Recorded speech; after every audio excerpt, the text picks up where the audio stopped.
అన్న మీరు చూడండి అన్న, ఈ 563లో ఎంతో కొంత ఇక్కడ ఉన్నాం. చూస్తే అందరూ 3 కోట్లు ఇచ్చే పరిస్థితిలో ఉన్నారా? మీరే చెప్పండి. ఈ అందరు ఇవ్వలేరు కదన్న. చెప్తే కొంచెం అతికినట్టయినా ఉండాలి. అందరు మధ్య తరగతి వాళ్ళు అన్న. లేకపోతే 7-8 ఏళ్ళు యూపీఎస్సీ ప్రిపేర్ అవుతూ కింద పడి మీద పడి ప్రిలిమ్స్ రాసి మెయిన్స్ రాసి ఇంటర్వ్యూలు పోయి చాలామంది ఉన్నారు. ఇంటర్వ్యూకి పోయిన వాళ్ళు చాలామంది ఉన్నారు. 30, 40, 50 మంది తీరొచ్చు. నిజంగా కనుక 3 కోట్లు ఇచ్చే పరిస్థితి ఉంటే యూపీఎస్సీలో 11th ర్యాంక్ వచ్చిందన్న సాయి శివాని అనే అమ్మాయికి. 20 కూడా ర్యాంక్ వచ్చింది. ఆ అమ్మాయి ఎందుకు ఇచ్చి ఉంటుంది? నెల రోజుల వ్యవధిలోనే అయిందన్న ఎగ్జామ్. ఈ ఎగ్జామ్ మెయిన్స్ అది సెప్టెంబర్ ఈ టైంకి అవుతుంది. ఇది టీజీపీఎస్సీ గ్రూప్ 1 అక్టోబర్లో అయింది. నెల రోజుల వ్యవధిలో రాసిన వాళ్ళు యూపీఎస్సీ ఇంటర్వ్యూకి వెళ్ళిన వాళ్ళు చాలామంది ఉన్నారు. లాస్ట్ ఇయర్ ర్యాంక్ వచ్చిన వాళ్ళు ఉన్నారు. 7-8 మంది ఉన్నారు.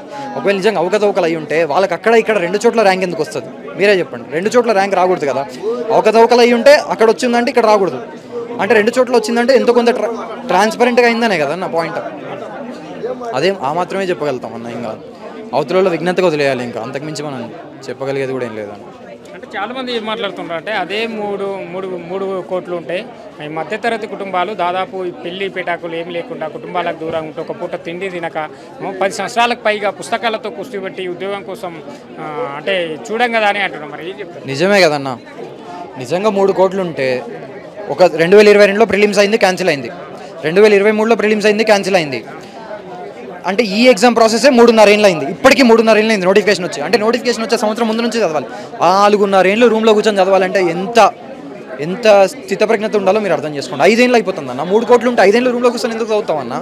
దీనికే తీసుకోండి. నాదే 7-8 ఏళ్ళు అయిపోయింది యూపీఎస్సీ, ఇది 2 కలిపి. మిగతా వాళ్ళది 10 ఏళ్ళు 12 ఏళ్ళు అయిన వాళ్ళు ఉన్నారు. ఈ గ్రూప్ 1 నోటిఫికేషన్ 5 ఏళ్ళు అయిపోయింది. 3-4 కోట్లు ఉంటే డైరెక్ట్గా ఏదో బిజినెస్ పెట్టుకుంటామన్నా. చాలా ఉన్నాయి వ్యాపారాలు చేసుకోవాలంటే. ఇందులోనే పడి సాధించాలి, ఏదో ఒకటి చేయాలి అన్న దాంతో పడి రొటేట్ అవుతూ సైకిల్ అవుతూ కింద పడి మీద పడి నలిగిపోయి రూమ్లోనే ఉండి కిందున్నా పైనున్నా తిన్నా తినకపోయినా ఏం చేసైనా లాస్ట్కి ప్రాసెస్ అయిపోయి కంప్లీట్ అయ్యి మనకు ఉద్యోగం వస్తుంది అన్నదంతా కష్టపడినాం అన్న. ఏం చెప్తారు మరి? ఆరోపణలు చేసిన వాళ్ళు కూడా గతంలో 2 సార్లు అధికారంలో ఉన్నారే, అధికార పార్టీకి చెందిన వాళ్ళు ఇంతకుముందు.